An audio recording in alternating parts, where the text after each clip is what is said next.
extend a heartfelt welcome to our acting director, all the faculty members, research scholars, and students. I want to convey my heartfelt gratitude to Dr. Rajkumar Bhardwaj, Chief Librarian at St. Stephen's College, University of Delhi, who is our distinguished speaker of the day.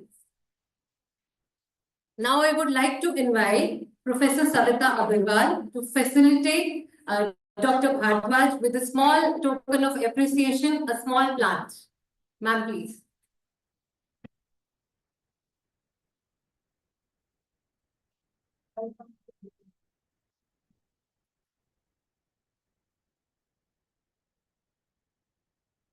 Professor Savita Agarwal has been in the Website and Automation Committee.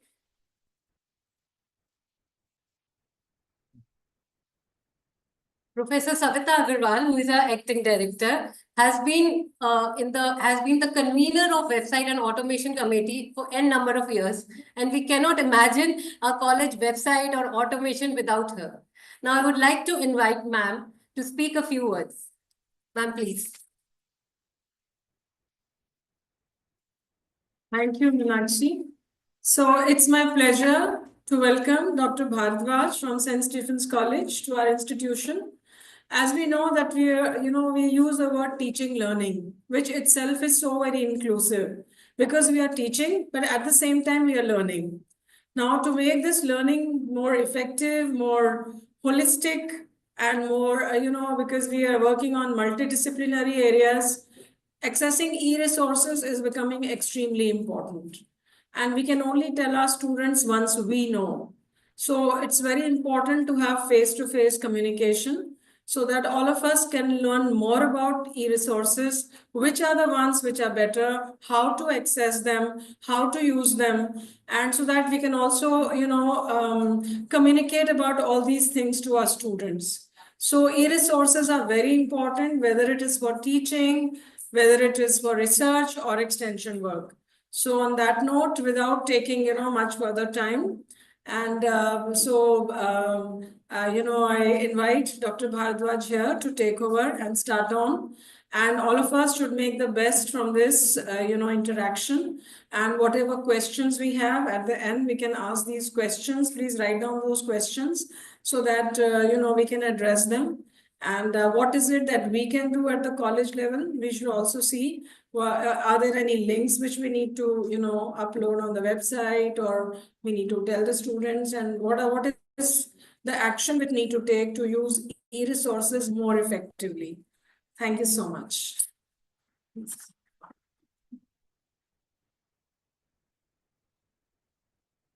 Thank you so much, ma'am. Before we start, I would like to tell all the participants and students and faculty who are viewing this event online that we are very lucky to have with us Dr. Bhardwaj, who is such a diligent person. And let me introduce him to you.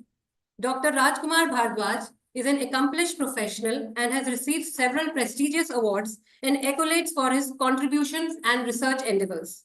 As a recipient of Commonwealth Professional Fellowship in the United Kingdom, Dr. Bhardwaj has demonstrated his commitment to excellence in his field. He has been honored with the Informatics Information Award 2022 and Informatics Outstanding Researcher Award 2022, recognizing his outstanding achievements in research and innovation. Asia La Outstanding Research Award 2022 is also conferred upon him at Aligarh Muslim University, Aligarh. Previously, he has played a vital role as an assistant professor in the School of Information and Communication at the Central University of Punjab, where he was instrumental in establishing the department and designing the curriculum according to the NEP 2020.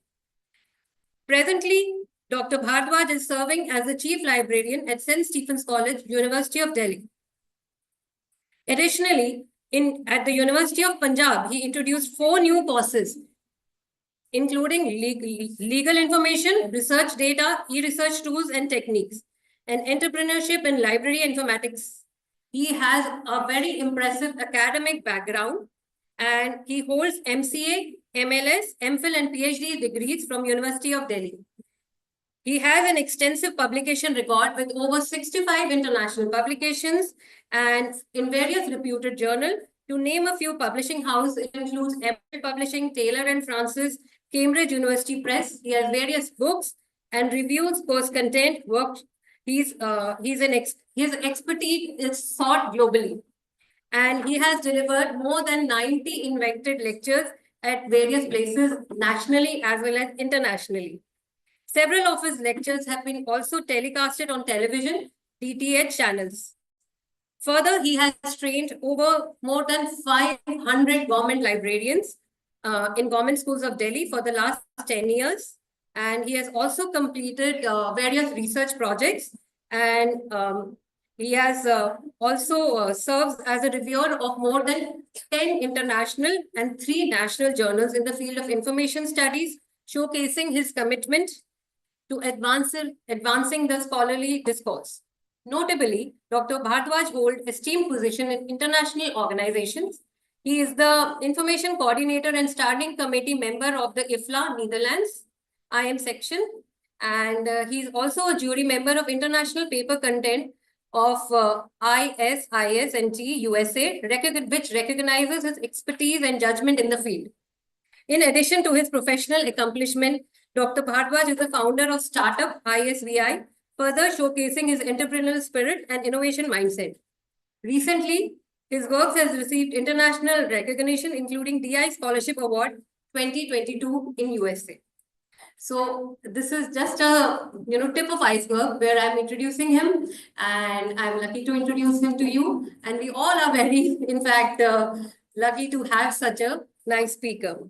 Now, I would, besides using e-resources, today he's also going to tell us about indexing and abstracting databases, e-Shodhganga, Enlist, basics of academic writing and plagiarism, and publishing in leading journals. Now, I would like to invite sir. So, welcome.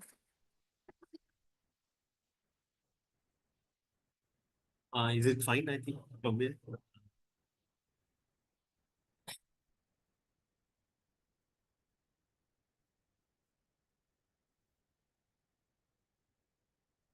So good afternoon to each one of you. First of all, I would like to express my gratitude to Professor Savita Agrawal ma'am, and of course the principal of the college, Professor Radhika Bakshi, ma'am, director of the institute, Professor Radhika Bakshi, Dr. Ruchira Das, and Dr. Minakshi. I express my gratitude to Dr. Supriya Mukherjee, librarian of the college, for connecting me to this to these learned faculty members of the college and their students. So it's a very generic talk, and I would not take much time. And the number of audience are actually much beyond my expectations because it's an afternoon session. So I can understand in the colleges, afternoon sessions are really less attended compared to the forenoon sessions. So I will cover a few aspects of this electronic resources. But before we begin, let me tell you one quotations of saying of Mahatma Gandhi. And I paraphrase it. Mahatma Gandhi said, many ideas never been initiated because of the fear that they will never be achieved. So every one of us has an idea, but we always hesitate to pursue it, whether we are academicians or a student or a professional in any field. But there is one department in the institute, and that is a library, which can help you to overcome to that fear. Because library can enrich your idea. Library can enrich your understanding in many ways. Okay, so that's why I made it very brief. There are a lot of 80 slides, but I will not cover all these slides. So that you need to remember this saying of Mahatma Gandhi again and again. I quote it multiple times in my presentations. So as a student or as a faculty member, there are many aspects of academic journey. If you are a student, you have to prepare the assignment. If you are a faculty member, you have to do a lot of research. You have to write project reports. You have to publish in the journals, present in the conference proceeding. So to establish yourself as a leader in the field, I always say there's a mantra, and the mantra is think. So you need to think again and again, whether it's a problem or whether it's your idea. So think about the problem, solve it. So you can solve it by different ways and methods, by visiting the libraries, getting the idea, enriching your ideas, and then communicate it. Communicate through the conferences, through journal articles. And then the fourth one is collaborate with the different peoples, because research and the study itself nowadays are transdisciplinary in nature. There is no there's in fact arguments many institutions are giving that there should not be a subject specific degrees. They should not be subject specific PhD degrees. PhD is being done on a topic, not on a subject, because subject is too vast. So that is also an idea is being given by many people that because of the transdisciplinary nature of our subject. That is the thing. So think, solve, communicate and collaborate can help us to lead in our subject. So whether you are a student or in academics, so because academicians also would like to establish themselves in the field, in their own field. And that's the beauty of to remain in academics. So what I'm trying to showcase is, this is the outlines of these presentations. But what I'm trying to showcase today is that what we have in the institutions, what are the resources you can access as a faculty member and as a student, which can enrich your understanding and which can help you to establish as a leader in the field. Because that's a ultimate game, ultimate aim of the library, to be you as a leader in the domain. Okay, so that we will cover. What we have in the institution is whatever we subscribe at Delhi University, all these are resources can be accessed to its colleges and different institutions. So Delhi Universities subscribe around 35,000 e-journals. Recently, Delhi University has invested more than 60 crore rupees to procure 1,40,000 e-books. So 60 crore rupees university has invested. So these 35,000 e-journals and 1,40,000 e-books, you should be able to understand how you can get these resources. Okay, so all the colleges, all the institutions of Delhi University, they are on a local area network. Means whatever Delhi University subscribe, you can access here on a Wi-Fi, on a different IPs of the institutions. And this is the link where all the resources are listed in alphabetical order. So all these resources might not be useful to you, but you have to identify which are the resources which cater to your academic requirement. And I will highlight a few of them, keeping in view the scope of this, different departments of the institute. So, and these are the link where all these ebooks are indexed.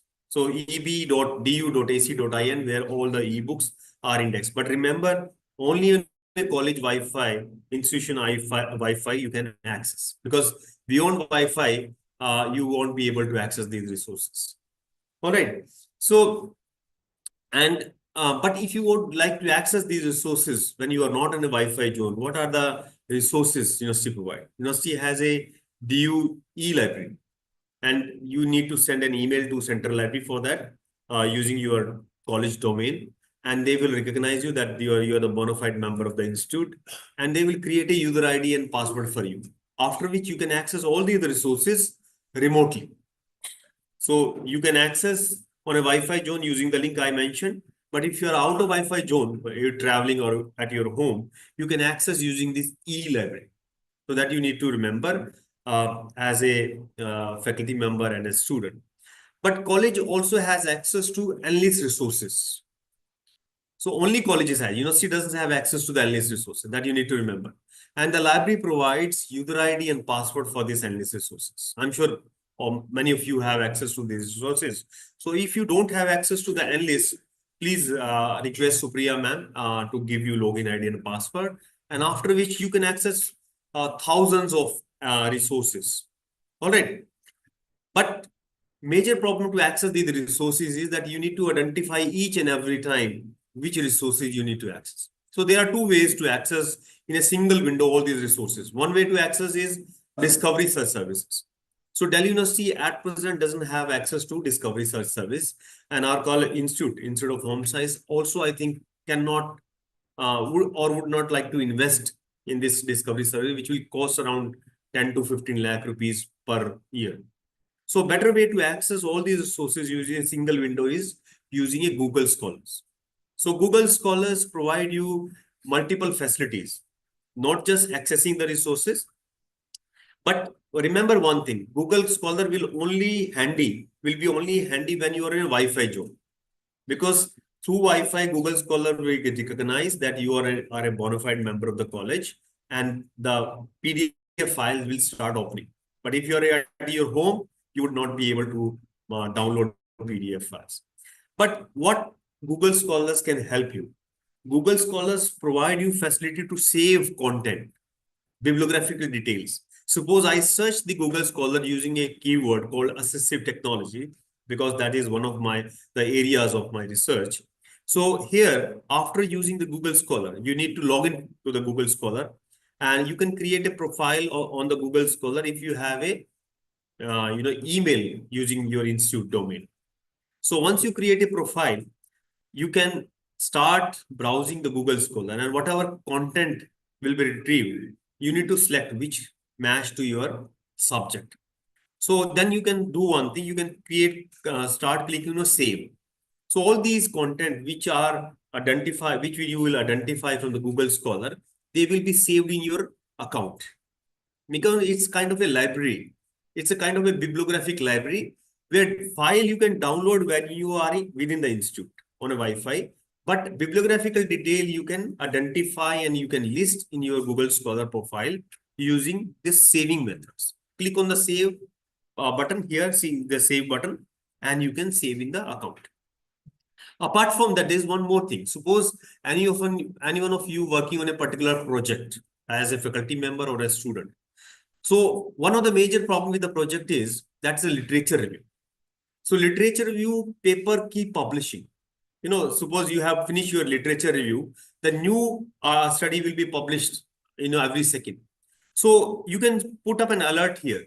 Once you put up an alert, whatever new content will be added or indexed in the Google Scholar, they will send you messages. And by that way, you can keep updating your knowledge about that particular topic. Because research is nothing, it's not about reinventing the wheel. It is about what has been done so far and starting from there. So Google Scholar can also help you to do a literature review, not just at one point, but it can also help you to figuring out what are the new studies being published on a daily basis. So these are the things that you need to remember. Google Scholar can help you to set up an alerts on a particular topic. So suppose I set up an alert on assistive technology. So whatever new content will be added to the Google Scholar tomorrow or day after tomorrow, Google Scholar will send me the message that these are the new content published. Okay. Apart from that, if you have already published an article, okay, and you are an author, all your publication will also be listed under your profile, where you can track what are the new citations are coming up on your publication. So these are the things that you need to remember. Apart from that, there's one more way to access these electronic resources using a single window search. That's called Belfield academic search engines. So Belfield academic search engine is created by Belfield University in Germany, where all the scholarly contents are indexed. So whether you are subscribing, whether you're looking for open access resources or the subscribed resources from Delhi University, you can also rely on the Belfield database. But remember one thing, many of us know how to use Google and Google Scholar, but there are different techniques. And the technique is you need to interact with a machine in a machine language. And these search operators will help you to interact with the machine efficiently. So for instance, a phrase search. So phrase search means you put in things in a phrase. So the system will not pick the keyword. It will only pick up the phrase. One more example I would like to give you here on a Google Scholar. Google Scholar also give you the range facility. So suppose you want to retrieve only articles which are published after 2020. So you can indicate to the Google Scholar, please retrieve article published after 2020. So these range operator is also very helpful that you need to remember. So these are the different operators that you need to learn as a student or a faculty member to efficiently retrieving the content from the Google Scholar, Belfield databases, or any other different databases. Because most of us actually don't know how to use search engines and different techniques. So these are the few examples I'm giving you. One more example is Boolean operator. So Boolean operator and or not. But many of us don't know not. For instance, I'm giving you an example. I want to search extradition plus punishment. Means all those content which has a extradition and the punishment. But I don't want those content which has a capital punishment. So for not, we use hyphen. So that you need to remember, or you can use not. So these are the few techniques, because small things make perfections, and perfection is not a small things. So academic is all about perfections. All right. So hyphen that you need to learn. Apart from that, suppose through the Google Scholar, you want to search on a specific website. Through Google Scholar, I would like to explore Amazon. So what are the techniques? Because Amazon search capabilities might be limited, or not Amazon, any other resource searching capabilities might be limited. But if I use this technique like site colon JSTOR, so what, and I'm using assistive technology, what it is doing, it is indicating the Google. If I put this command on the Google, what it is indicating, it is indicating that Google, please search only this website, jstore.com, and retrieve content which has a assistive technology. So these are the commands also you need to learn, and this we call is a searching using colon. All right. Then sometimes we don't know what are the exact spelling of the keywords. So wherever we are confused about the exact spelling, put the star. We call it a wildcard operator. So that can also help you to retrieving the content. So these are a few small things.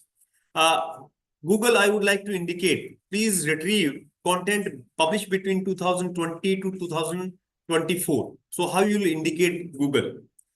Write your keyword like assistive technology, then write 2020.2024. So Google will retrieve only content published between this range, 2020 to 2024. So dot is also considered as a range operator. All right. And if you would like to indicate only published content in 2019, then put 2 dot and write 2019. So that's how we can efficiently use Google Scholar, Google, Belfield, or any other databases. All right. But of course, you can also use natural language to search the databases. That is also not wrong. But I'm giving you tips how to search efficiently. All right. Like this example on Google Scholar, where it's very prominently defined how to use the range operator. So Google Scholar use advanced search, and this window will pop up where you can define the range. All right. Now, there are multiple databases. Subscribe around 50 databases, which has 35,000 each others. But most of us use these databases as a layman, not as a scholar. So if you would like to use these databases as a scholar, create account on all these databases. Suppose if you are a student and you frequently access JSTOR, so today create an account on a JSTOR. So once you create an account, you can save the content on your account. You can set up an alerts. Whatever new content will be added to the JSTOR, they will send you messages. Because most of the students in all colleges, irrespective of the subject, they know one database, and that is called JSTOR. Isn't it? So please create your account on a JSTOR to efficiently use this resources. Suppose long time ago, I searched this database with this keyword, library management. So I save that term so that later time I can retrieve those content which was given by the database. Now, I will give you example. This is the website of JSTOR. Now, there's one more database that is called World eBook Library, which is only accessible to the colleges using Enlist. And where 30 million ebooks are indexed, not subject books. The books which are being provided by Delhi University on a eb.du.ac.in, they are actually books which are prescribed in the curricula of various undergraduate and postgraduate courses. But the general books are given here on World eBook Library. But beauty of this World eBook Library is you can also publish books. Like any third year student who would like to publish their own book. Publisher may not come forward to publish your book. But as a student, you can publish here. You click here on a get published. So you can give the details of your book and you can upload the PDF files. And after a few days, your book will be available on World eBook Library. So these are the things these are the features of World eBook Library which you can utilize. And of course, there are 30 million ebooks which are indexed on this databases. Now, if you are in a scholarly publishing, or if you are aspiring to be a scholar after your studies, most of the scholarly content, whenever you will write, they should be rely on a peer-reviewed content. Means the content should be reviewed by the scholars. So how to distinguish which content are peer-reviewed and which content are not peer-reviewed? So there's one database that's called Scopus database, which index a lot of peer-reviewed content. In fact, it indexes around 28,000 e-journals from different subjects.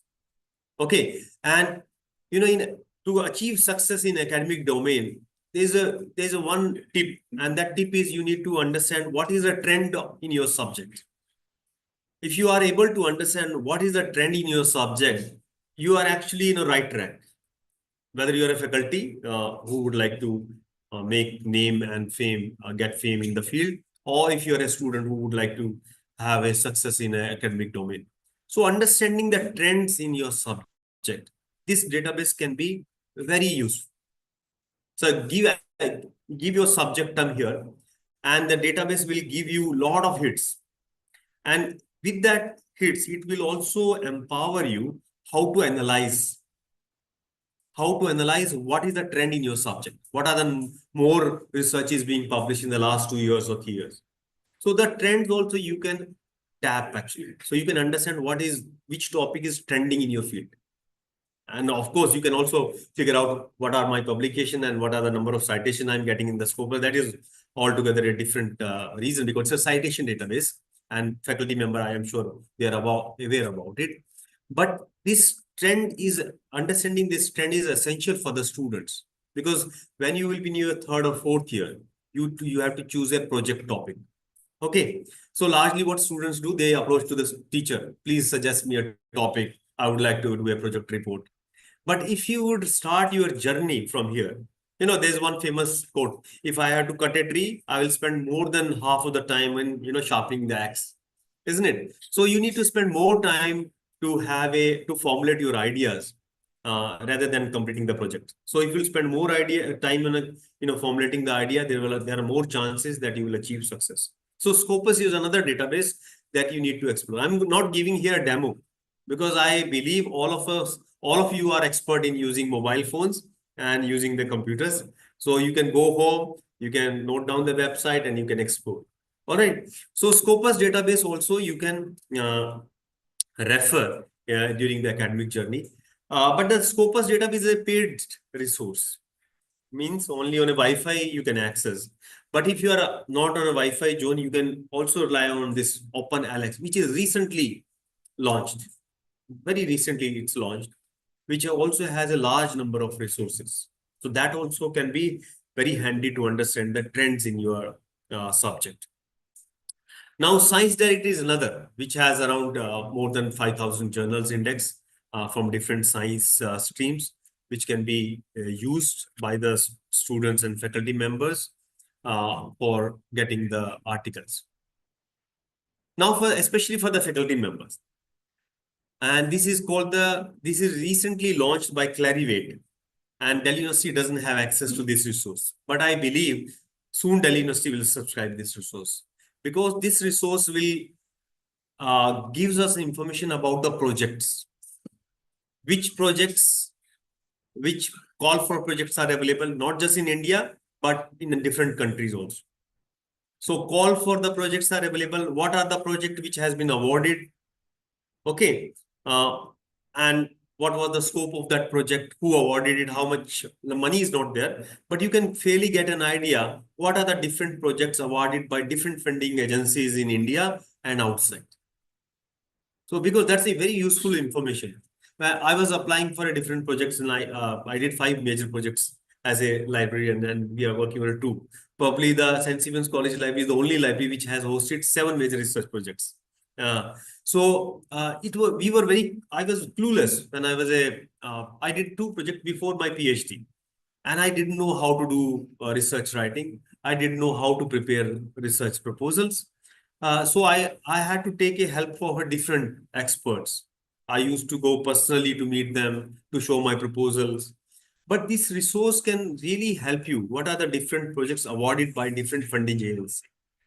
So please note this, and I'm also waiting when Delhi University will subscribe this and I'll start using it. All right. So now come the moment of open access. So there was a professor, there was a PhD scholar who became later professor, Michael Hart, at a Stanford University. So Stanford University gave him a supercomputer to do his research. And when Michael Howard got a PhD, he made a mandate, a personal mandate that all the books of the university should go freely to the public. So he started a movement in 1968 called Open Access Movement. Okay, the beauty of the open access movement is that large number of practitioners who don't have access to the resources, subscribed resources, they can also have access to your research work. They can also have access to your project work. Okay, and of course, when the most of the people will have access, so there are chances the policymaker will also apply your findings of the research. So there are several advantages of open access. And if you are a student or a newly recruited faculty member, you should try to publish your content in a open access journals. So sometimes what we do, I publish papers in a highly like reputed journals also, but sometimes we publish less reputed journals or very journal common journal, but that journal is a open access, because my purpose of that research paper is not the scholars. Purpose of that research paper that it should reach to the master's students in the universities.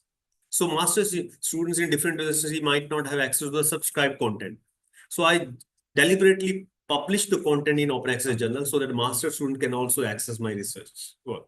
All right. So there are different benefits of open access, and nowadays there's open science movement also.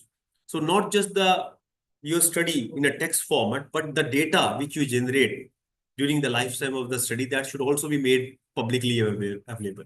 So you can see, because of this open science movement, we could have a vaccine in a very short span of time. Like in less than 2 years, we had a vaccine. I think people say it's 1 year, but I say less than 2 years. We had a COVID vaccine. So because of the open science movement, we got a vaccine in a short span of time. So there are India is one of the leading country in open access that you need to remember. India has launched National Digital Library of India.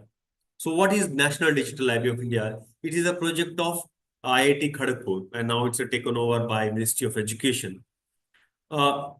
Several institutions. India has around 1,060 universities and around 58,000 colleges. I'm giving you the approximate numbers. And all these resource institutions publish different content. Some publish in open access domain. Some of them have their own institutional repositories. IITs, IIMs also publish their video content. So what National Digital Library did, they index all these content published by different institutions in India. So this is basically an harvester, which harvests the bibliographical detail and will provide you the content from different institutions. So whatever India is producing, different institutions are producing, you can get from the National Digital Library of India. So that also, there are courses, MOOCs courses are also indexed. So that also you can make use of. Another thing, India has, one of the leading project in India is called Shodh Ganga. So one of the centers of the UGC called InfibNet, Information and Library Network, they signed an MOU with different universities. More than 600 universities, they have signed an MOU. And all these theses which are awarded by these, in fact, there is one more project called Shodh Gangotri, where synopses of different theses are also available. So, because I'm telling you all these things, because research is not about reinventing the wheel, it is about what has already been done so that you can start your journey. And these resources can help you to identify what has already been done in your subject. So there are around 5 lakh theses indexed in this Shodh. All right. This resource I also mentioned to many of my students as sensitives, like if you have skipped a class, so what happened? There are two ways to grasp the content if you miss a class. Either you approach to the teacher or you take the help of your peers, isn't it? But this resource of eGyan Kosh of IGNOU can really help you to grasp the content concept if you have missed the class. Because the contents are written in a very layman language, which help you, even if you miss a class, you can grasp the concept easily. All right. So there are many journals of Indian Academy of Science journals, and this science library is called NISCARE journals. They are all open access. In fact, if you would like to subscribe print resources, they are also very economic. Like all the journals of Indian Academy of Science, they are less than 1,000 rupees. So some of you might think to have a personal subscriptions. So even if like they are publishing a 12 issue in a year, you can sell half of like 1 year journal in like 200-300 rupees, isn't it? If the subscription price is 1,000 rupees, Raddi wala will give you 300 rupees. So these are the examples and that you should make use of. MOOCs is another beautiful thing. There are many value-added courses available on the MOOCs. And these value-added courses are freely available on SWIM, which can really enrich your understanding. For instance, if you would like to learn how to play piano, violin, all these courses are available on SWIM. All right. And UGC has now allowed, I should not highlight here, but UGC has also allowed that these credit of these courses can be claimed in a traditional courses as well. EG, PG Pathshala is another which cater to the postgraduate courses. All right. Many of you might have heard that indigenous knowledge of India, like so being started patenting by different Western companies. So to counter that patenting problem, India started a project called TKDL, where we have showcased our indigenous knowledge come from Ayurveda, Unani, and Siddha. So a lot of formulations of these streams are available on a TKDL. So whenever Western company file for our indigenous knowledge, file patent for our indigenous knowledge, we counter their claim through this project, TKDL. And we, push applications to cancel their patents. And India has been successful for this. There are more than 100 employees have been working on this project. Okay, so that was also a wonderful project. I think many of you who are in a third year, how many of you are in third year? Yeah, so you can think if you are would like to work on a project, you can take up this, how this TKDL works. Okay, or you can see what are the impact of TKDL project. So data generated by ministry and its department, they are also freely available now.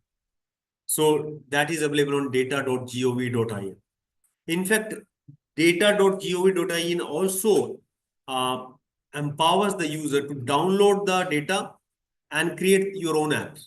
So there are many companies who have created an app using this data.gov data. So they are successfully creating a business because this platform provides the contents are under the CC0 license. So you can download the data, you can use it for the commercial purpose also. So, but you should have your own applications. So that also you need to understand. And these are the different licenses. I showcased you different open access resources, but your knowledge is incomplete without knowing these licenses. Because if you see on any open access content, first icon, it means CC0. You can do anything with the content. You can modify the content. You can use it for the commercial purpose. You can drive different results out of it. So that is one license. Another license is CC BY means you have to acknowledge the person who has created it. Third is CC BY SA, means when you modify it, you also have to share with other people with the same license. And third means you cannot use it for the commercial purpose. And fourth says you cannot drive result out of it. And the last one says neither you can use it for the commercial purpose nor you can drive result out of it. So open access content, although they are freely available, but license are also associated with this content.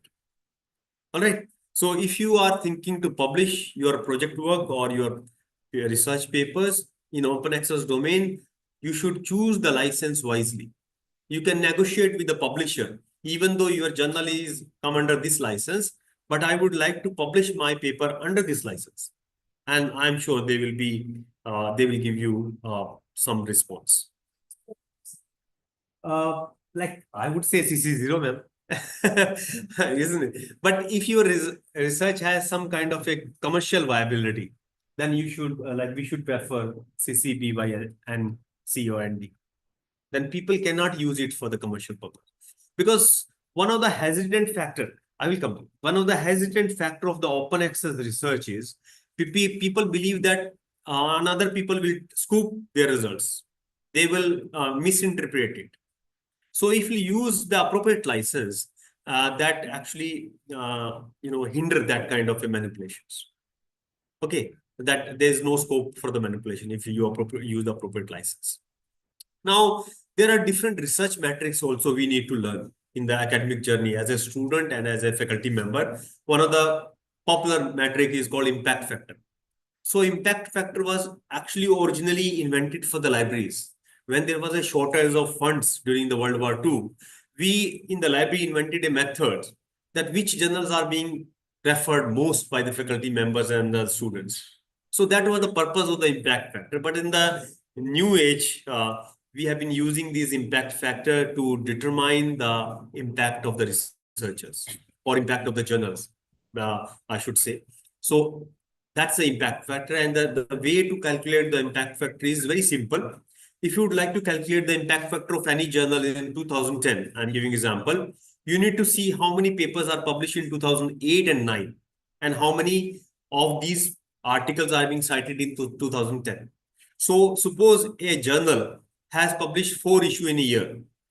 So in 2 years, they will publish in 8 issue. And in the 8 issue, if they have published 10 articles in each, then there will be 80 articles in 2 years. And those 80 articles received, suppose 80 citation, then impact factor of that journal will be 1. So divide 80 by 80 is 1. So very simple. I'm trying to explain in a very lucid way. So another is a matrix. As a student and a teacher, we need to know is a I-10 index. So how many of your paper has been cited 10 or more times? Okay. So that is Google citation matrix, which is very popular now, but no accredited agencies or no ranking agency consider I-10 matrix. That also you need to learn, but it's a very popular now because it's freely available. Everybody can see. Another thing is half-life of citation. Whenever you are publishing a study in whatever subject you are publishing, you need to see what is the half-life of the citation of your studies. Okay. So suppose you are publishing a review paper. So half-life of citation of the review papers are actually more compared to a research paper's half-life of citations. Half-life means where they have the study has received half of the total citations. So that you need to know the review articles get citations slowly compared to the research articles. Okay, so that is another matrix. H-index. So H-index is being considered as a impact of the authors. So how many of your paper has received equal or more citations? Suppose you have published 50 research papers and 10 of your paper has received at least 10 or more citation, then your H-index will be 10. So this is very simply it's given. So like if the person has published 8 papers and these are the citation of that paper. So here the 6 of their paper, the person paper has received at least 6 citations. So it means the H-index of this person is 6. So these are the example. The more is the H-index, the more reputed and the impactful you are in your domain. That you need to know. That is I don't believe in H-index, frankly speaking, because citation itself doesn't determine your impact. If you are doing a very micro study and your subject is emerging, you may not receive more citation. The transdisciplinary subject receive more citation list. So if your study is transdisciplinary in nature, there are more chances, or the topic is trending, then you will receive more citation. That's why I told you Scopus database, not just for the citation, but also use what are the topic which are trending. So if you will publish your study on AI, add AI with any of your subject, then of course you will receive more citations. All right. So another matrix recently emerged is called HM index. So your H index might be higher, but the study is not yours. You are the fourth author in the study, but that study has received 1,000 citations. So to work on this problem, a new matrix has emerged that is called HM matrix, where we divide with the number of authors. So if there are 10 citation on one study and there were 4 authors, then the weight will be divided. So there see, now the weight will be divided. All right. So these are the HM index calculator is being used. So this is very simple, ma'am. Like there's one study which has received 16 citations. So 16 citations, the total weight will be this. Okay, and this will be the cumulative weight. This is the weight with all authors. But if there are 4 authors, this will be the weight of that particular author. Okay, and this is the cumulative weight. So keep adding this, dividing this citation by 2, another again 0.5, then cumulative weight will be 1. Then again 14 citations, then author number is 3, then divide is like this. So when this will reach to 3, so that is called, see, this is equal. When this number of citation will be equal to the cumulative weight, that is basically in HM index.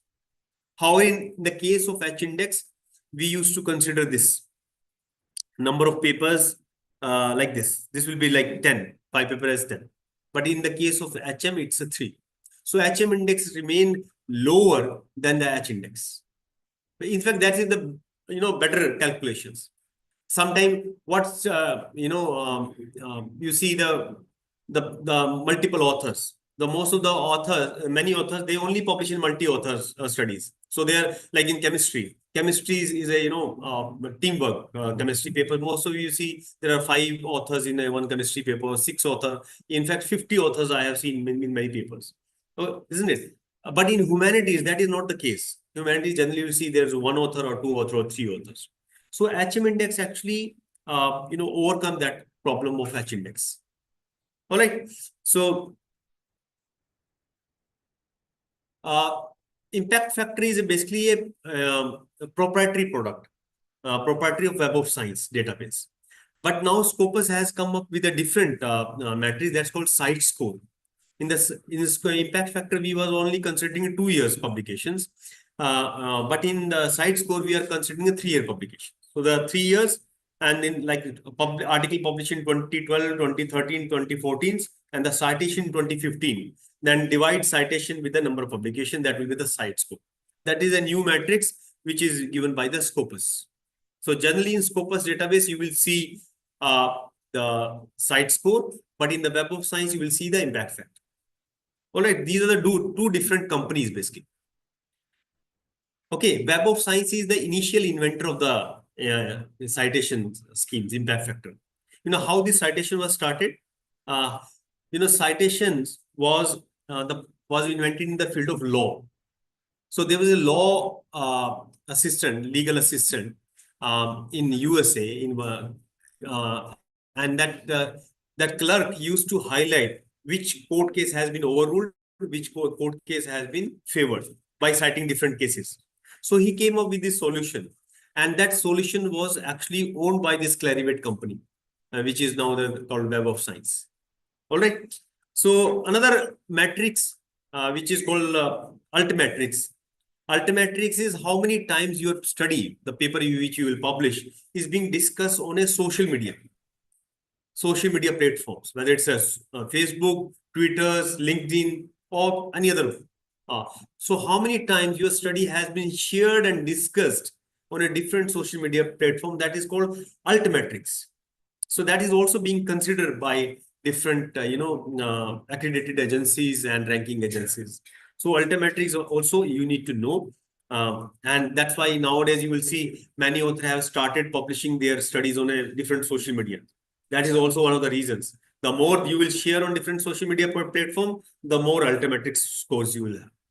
So now we are in the last part of our this workshop. and that is all about research, how to publish your research. I will give you a few tips, simple tips. But before that, we should remember, if you steal from one author, it is a plagiarism, but if you steal from many, it is research. Okay. So, but many famous author and artists, musician and politician in their speeches have been involved in alleged plagiarism. So plagiarism is not just in publishing, even if you are a, reputed in your domain and deliver a speech by, not citing the person properly, that is also considered as a plagiarism. So the one of the methods of plagiarism is you should not copy 5 consecutive words. So if you will use 5 consecutive words, copy 5 consecutive words, you are coming in the domain of plagiarism. Okay. So that you need to remember. So that is internationally accepted. India, this policy, it's called 14 consecutive words, which is called University Grant Commission's Promotion of Academic Integrity and Prevention of Plagiarism in Higher Education regulations. It says 14 consecutive words. But 40, it says generic in terms. You are allowed to copy 14 consecutive words, but they should be generic in nature. But otherwise, 5 consecutive words is the international standard. And under this policy, if you found plagiarism, if there is a found of similarity, more than 60% of the similarity in your content, then you can be debarred to submit a project report or a thesis or whatever it is. But 10% is allowed. But if it's more than 10% and between less than 20%, then you can be debarred up to 6 months. Means up to 6 months, you cannot submit a thesis. You cannot submit a project report. And if it's more than 20%, then up to 6 months, you can be debarred. So there are different penalties. Not as such penalties. This is basically to avoid plagiarism. There is no as such penalty, but it's actually try to stop you not to do plagiarism. So there's 2 concepts called similarity and the plagiarism. So similarity, what is a plagiarism? Plagiarism means you should not copy any other ideas. So there's no way to understand which idea is generated by you. So there's only one method is that's called similarity. So your text should not be copied from different sources. All right. So these are the policy says, and these are the different type of plagiarism. So I was giving one of the examples while sitting with the faculty that you cannot publish the work of a student. That is also a plagiarism. So if you are not including the name of the students, that is also a plagiarism. If you are copying, like just copying and pasting the paragraph, that is verbatim plagiarism. In fact, if you have written in your own language, you paraphrase it adequately, but not given proper citation in your writing, that is also plagiarism. And in fact, self-citations also need to give. You need to quote your own study. If you don't quote your own study, that is also called self-plagiarism. So there are multiple types of plagiarism. And to avoid this, for the students particularly, I would like to mention that these are the 3 techniques. Quote wherever required, summarize as much as possible, and paraphrase it in your own words. So paraphrasing is not just about condensing. Paraphrasing is also about elaborating things. So you can condense things, you can also elaborate things. So by quoting, summarizing, and paraphrasing, you can avoid the plagiarism. All right. So what need to be cited? Anything and everything. Whether it's a picture, whether it's a news clipping, whether it's a videos, whether it's a PowerPoint presentation, whether it's published content, unpublished content, each and everything need to be cited. So in fact, but what not need to be cited, that is called generic knowledge. The common knowledge or the theory already established in your domain, which everyone knows, that you no need to cite. Like sun rises in the east, you don't need to cite, isn't it? So generic knowledge you don't need to cite. That these are the few exemptions or the common theories in your domain, in your subject that you don't need to cite.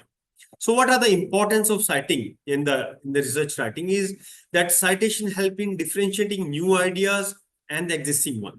So when you are giving your own idea, how will you distinguish? You will only distinguish by citing different studies that this has already been published in this domain and my study is different from this. So that's why you need to cite. You also, when you will reinforce your argument, that also you need to cite. Without citing different study, you cannot reinforce your argument. And when you will cite different study, that allows reader to find your sources and conduct additional information. Because when you will cite other will also cite. So that's how other people will also cite you. It will also help in maintaining ethical research and writing, and ensure attribution of ideas and avoiding plagiarism. So while citing, there are two ways of citation. One, we cite in the references, and one we cite in the in-text.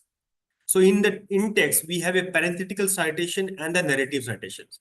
So when we give the statement and cite the reference, that is called parenthetical. But when we give the author name and then we explain about the statement, that is called the narrative citations. And in the in-text citation also, there are different standards like Vancouver and the Harvards. In the Vancouver, we give author name and the year of publications. But in the Vancouver, we give the numbering. We superscript it. So these are two of my paper. You can see on the left side, this is the Harvard system, and another is a Vancouver system. All right. So while reading different study, you will also find these citation points. What is IBID? What is OPSIDE? What is LOCSIDE? So IBID means the immediate reference given in the reference list. However, in the OPSIDE, it can be any. Like OPSIDE, you will mention the 6th number. So it is referring any one of the 5 given above. But if you mention LOCSIDE, it might be anyone above or below on the same page. So that is also essential to understand. How many of you are from history department? There is no history department. Okay, history bad. So history people, historians knows about this. Yeah, but in other subject, it is not very popular. So these are also small things that you need to learn. And these are the different tools. Because when you will do a study or project work or research work, you need to gather all these resources. Sometime when you are doing a project work, you will easily gather 500 studies or 300 studies. So it's become a very cumbersome task to handle all these content. So there are different tools and techniques available. So 3 popular tools are Jotiro, Mendeley. Jotiro and Mendeley I should mention. These are reference management systems. So using these tools, and tutorials of these tools are available on the YouTube. You can easily learn. You will sit half an hour and you can learn how this Mendeley works. Or we can conduct a different workshop on how to use Mendeley or Jotiro. So these are the things. For instance, I'm giving one example. We recently, last year during COVID, we did a project. It was funded by Assist in the USA. And 5 countries were involved. So I was from India. There was one from Pakistan, another from Sri Lanka. There was one from Bangladesh, and there was one from this. There was one more person. So there were 5 countries were involved, and we were actually editing a manuscript on the Google Scholar, on the Google Docs. So Google Doc was integrated with the Jotiro. And whatever we were citing from the folder of the Jotiro library, we would be able to, in a real time, we would adding the citations. So we were taking from the Jotiro library and we were adding in the Google Doc. So that's how multiple authors sitting at a different sites can work using these reference management systems. Because if suppose you will cite, you are not using the reference management system, you will cite one study, while other would not be able to understand which study you have cited, isn't it? So these are the things, or they might not have access to the PDF file, full study, isn't it? So this is how these Jotiro and Mendeley, the reference management system, and you can handle easily. They are kind of a library. So you can search within the content. Suppose you gather 200 content and add it to the Mendeley, then you can search within the 200 contents. You can mark also with the different colors. You can mark that this study I have cited. So there are different functionality, and I would recommend that you go to the YouTube and go to the tutorial how this Jotiro and Mendeley can be used. And there are different other tools like Turnitin to check plagiarism, copy space, plagiarism checker, duplicate checkers, and there are other citation. Google Scholar can also be used for creating the citations, references. And apart from that, there's one machine which I use, citation machine. So go to the citation machine, mention the title of the study, and they will generate the citation automatically. So these are the things. Now they come to the art of the paraphrasing. Very essential art. Research writing is nothing, it's not a science, it's an art. Even if your subject is science, but research paper writing is altogether an art. And in that art, one thing that you need to learn is a paraphrasing. So paraphrasing is not quoting. There's a difference between quoting and paraphrasing. Uh, so in quoting, we quote as it is. We want to convey whatever author has said. But in paraphrasing, we add our own insight, what you have understood through this. So one of the methods of paraphrasing is that these are the things that you need to read passage again and again until you understand its meaning, identify its purpose and relate with your objective. And while writing, paraphrasing, don't look to the original, look away and imagine and write and check whether you have cited that study. So that's the technique we follow in research writing, and the paraphrasing is very, very important. And this is the grid method. Basically, if you're a student and a beginner, then use these grid methods. Divide your ideas, main ideas, write essential detail, write keywords, and then you can learn the art of paraphrasing. There are different tools also available for paraphrasing. The Quillbot is one such tool. Now, many of us, in fact, believe that text can be checked. Similarity of text can be checked, but not the images. Like you can copy images, but that's not the case. There is one tool which is freely available. It's called TinEye. If you will upload any file on a TinEye, it can tell you who was the original creator of that file. Okay, so TinEye, so your figures, your images can also be checked who was the original creator of that content, whether you are the one or not. All right. So while writing your project work, try to use single words rather than phrase. So these are the phrases given the left and the right use single words. So instead of it is clear, try to use clearly. And despite of the fact, try to use although, and fewer in number, try to use only the few. Now, one more tool I would like to tell you. When your study is ready, then there's one more challenge is how to select the journals. There are large number, thousands of journals are available. So how you select the appropriate journals? So one of the methods of selecting the appropriate journal is go to revisit your reference list. The journal which has been cited frequently or multiple times, try to submit your study in that journal. That is one method. Another method is try to look into the different impact factors. Okay, try to check whether it's a refereed or not, there's editorial boards or not, what is the publicity, how many printed copies, what is the accessibilities, who is maintaining it, whether it's the society publications or the proprietary publications like commercial publishers, whether it's open access or commercials, that you need to know. But there are other tools that each publisher website you will find the manuscript matcher. Okay, and in that manuscript matcher, when you will give the title and abstract and the keyword, the publisher will suggest you which is the appropriate journal for this manuscript. So that's very essential. Sometimes what happens, you submit your manuscript to a journal, but after 3-4 months, you will get an email that your study is out of the scope of the journal, isn't it? So what happens? You have wasted your 3-4 months. So, but these tools given on the publisher website can help you to identify which one is the appropriate journal where you can submit your studies. So manuscript matcher on each publisher website you can find, can be a marvelous resource. Now for the open access journal, this is another resource. There's open journal matcher that you can use for the open access journals. All right. Again, you have to mention here abstract and other details, and it will suggest you. These are another Find My Journal is third resource. Now we'll wind up with the few in 10 minutes. The reasons of rejections. So these are the few reasons. But one of the reasons, there could be language, there could be style of writing. But one of the reasons of rejection is the organization of your studies. Your study should be well organized. And the third is, whenever you submit your paper for publication, check what is the social and practical implication of your study. If you genuinely feel that your study has a social and practical implication, nobody can stop you for publication. That I can give you guarantee.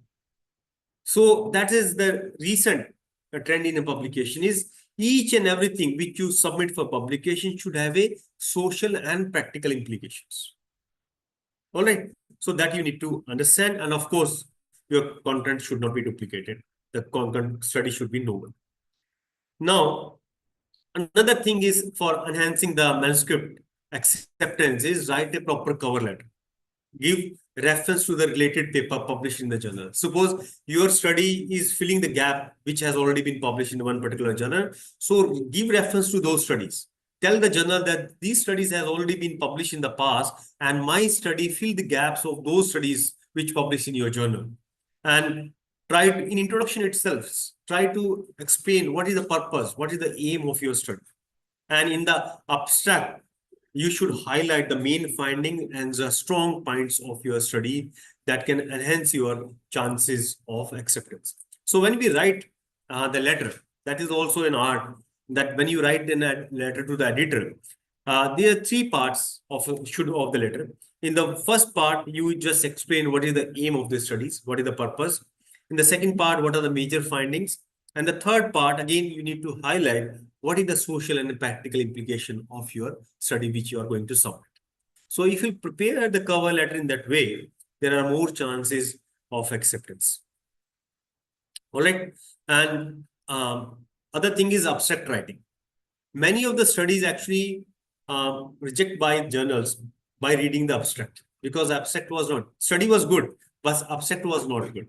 So what we do, we use a lot of generic terms in the abstract. So whenever you write an abstract, don't use the generic term.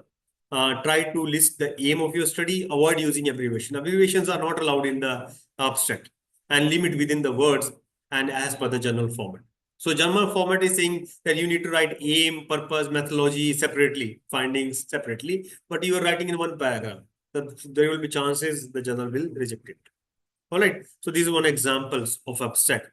Another thing that you need to remember is the keyword. Many of us forget how to give keywords. So what they do, they pick one word from the title and put in the keywords. So that is also wrong. So in fact, the keyword should be that which is not given in the abstract.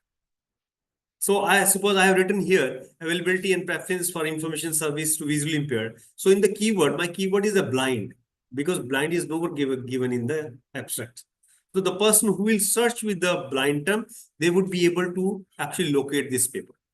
So these are the examples. The purpose of the keyword is the people who are searching the content, they should be able to locate your paper, even if that term is not given in the study.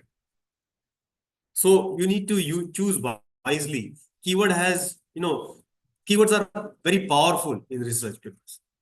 Okay. Other thing that all of us, if you have not created so far, go today and create a profile on ResearchGate.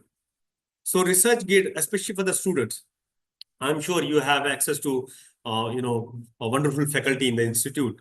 But if you would like to connect with other experts in your domain, ResearchGate can really help you. LinkedIn can really help you to connect with these people. Academia can be another platform where you will not just connect to the expert, but we'll be able to download different studies from their own profiles. All right. So, and I already mentioned this open science movement. So open science movement, open access movement talk about the textual publications.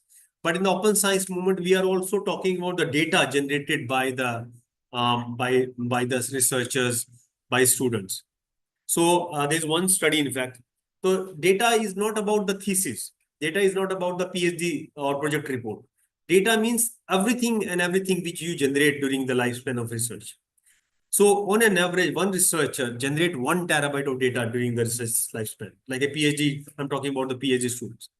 So for instance, sometimes we note down in the diary, our questionnaire is there, our interview we conduct, different files we generate. So all these are called data. So all these data you can find, you can preserve also, you can save your data on this platform. Like whatever study I do, I keep on a fixed share. Okay. The ultimate aim is that you can reuse the content. Okay. So these are the different things. And of course, you can use the AI tools. These are mentioned here. But before I wind up, you need to remember one of the quote of Swami Vivekananda. And Swami Vivekananda says, take up an idea, think of it, dream of it, let your muscle, brain, and every part of your body work according to that idea. So idea can be your study for the students.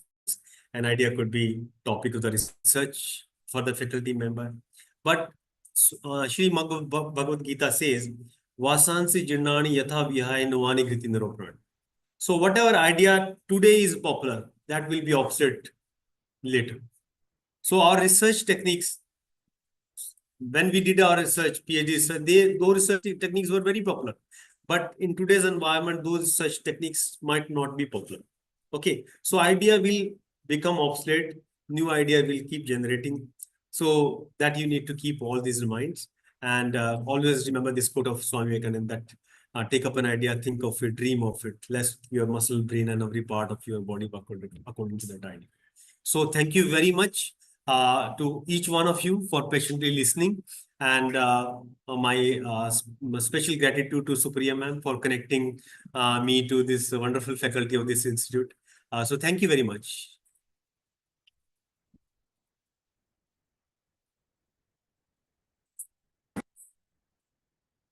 These are the AI tools like ChatGPT. These are large language models. So large language model basically store large amount of content. I'm sorry, students are using it, ChatGPT. But here, these are the different AI tools. Many of us struggle to generate hypotheses. So you can use hypothesis AI tools. They tool for transcribing interviews. You have a file in your mobile, you want to have a transcript. So you upload the file and it will generate hypothesis. Okay, so grant है another tools that you can use to create a proposals. So these are the latest developments. I will not encourage you to use AI tools, but I'm sure you all know this. So that's why I indicated you. So, but one more thing that you need to remember that these could hallucinate a lot. So even if you are seeing the content is good, you cannot rely on it. Yeah, please. So by using paraphrasing tools, like quiz board and all, like if I have a line of say around 50 words, Yeah. and I put it into quiz board, it paraphrases that. That is not being tagged by the software. Isn't that One of the hard paraphrasing is but not doing if I'm not doing my if I'm putting into software and making the paraphrase thing. yeah. So there are tools actually also coming out. Yes, also. Yeah, there are tools which also will actually give a report that you have used this tool to generate this content. But we cannot rely actually. We can take the help of for instance, we will take the help of ChatGPT. Check the language, the language.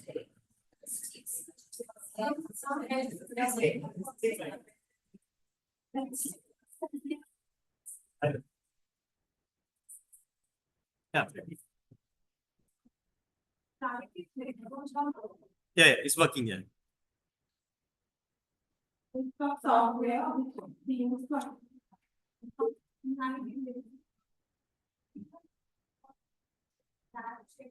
So basically, we are mostly reliable on committing report. Yeah. Check. Is it reliable? No, this is a huge business. Let me tell you how this business works. So this company have a tie-up with a different publisher. So what the tie-up is that whatever you have published or whatever is under publications, you give me access to all this content and take this money. So they have an agreement. So Turnitin has a agreement with a large number of publisher. However, the other tools, they have an agreement with a very less number of. So the report Turnitin will generate will be more comprehensive compared to the other resources. So, but it doesn't mean even if Turnitin give you 0%, it doesn't mean you are not plagiarized. Only expert can tell whether your content is plagiarized or not. Only expert can. Like if you will give him a manuscript from my subject, I can tell you easily that whose idea was this. But Turnitin is not showing that whose idea was this. Turnitin is only telling you the content, text, how much text you have copied, not the idea. But the plagiarism is all about the idea. So even if it's showing 0, it doesn't mean you are not plagiarized.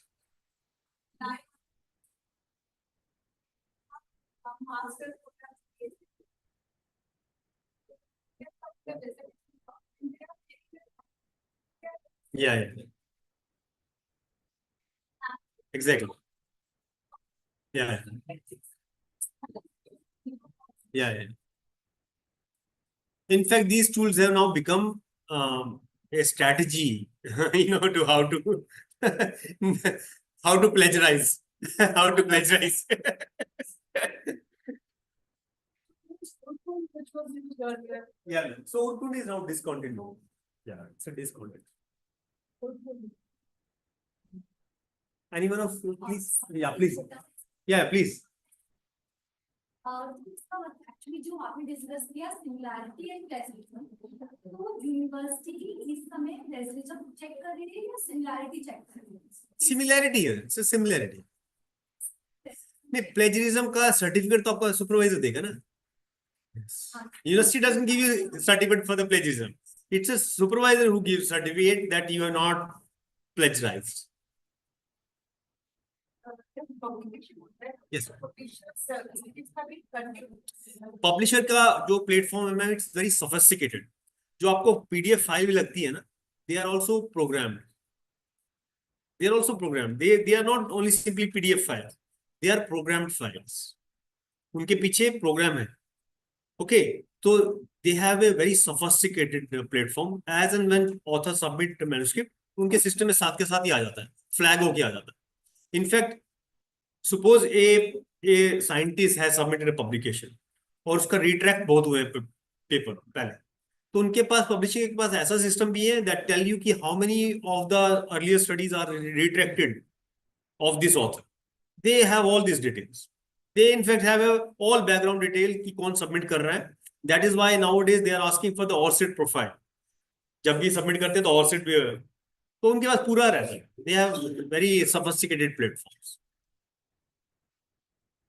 ऐसा नहीं, it's a big business actually, ना, billion dollars. Yeah, please. Yeah, you asking something? तो बड़ा सारा ABC भी बहुत ज्यादा मांगते हैं हाँ, वो तो है. For example, this paper that was that 2010 or say, and now earlier we had to follow other software like register checkers and new register checkers coming on. It's very old paper, right? And the check was not very, it has become much more. So the people must have taken they take content from it. Then now they get the register check, it could be higher. Not only our part, but maybe what is your take on that? I couldn't understand exactly. Say for example, I have a very old paper. Yeah. Then I get a check on that. Right? A lot of people have taken cited some there, not mentioned there, for example. Or properly not mentioned, it's not coming. So how do you ensure that this is my authentic work and I've been written properly? But it is still, because earlier if there is a check on the lot, it's Okay. That is a problem. That is a real problem. So these are the gray areas actually. But you can sue, like if somebody is copying you, you can directly send an email. You can send, you can directly approach to the publisher. You can directly approach your publisher that this was my study and your journal has published a new study which has. So the publisher will take an action. Yeah, exactly. Yeah, that's it.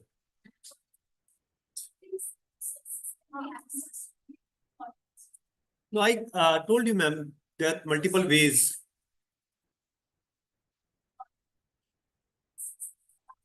But through analyst you can take.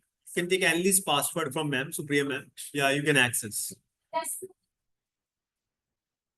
There's another way also. There are multiple way I mentioned. I think you joined little late, so.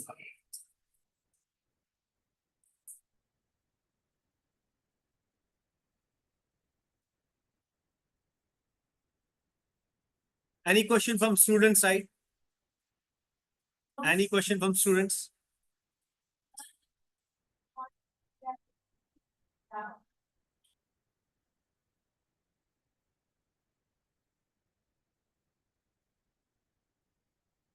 Okay,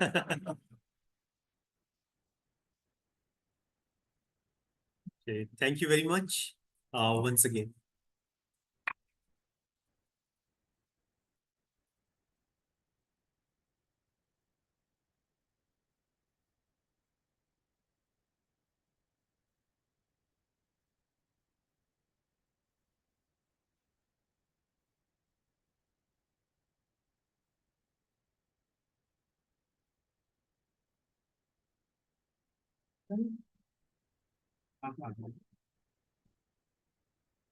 So I would like to take this opportunity to thank our esteemed speaker, Dr. Raj Bhardwaj, for such an explicit, knowledgeable presentation.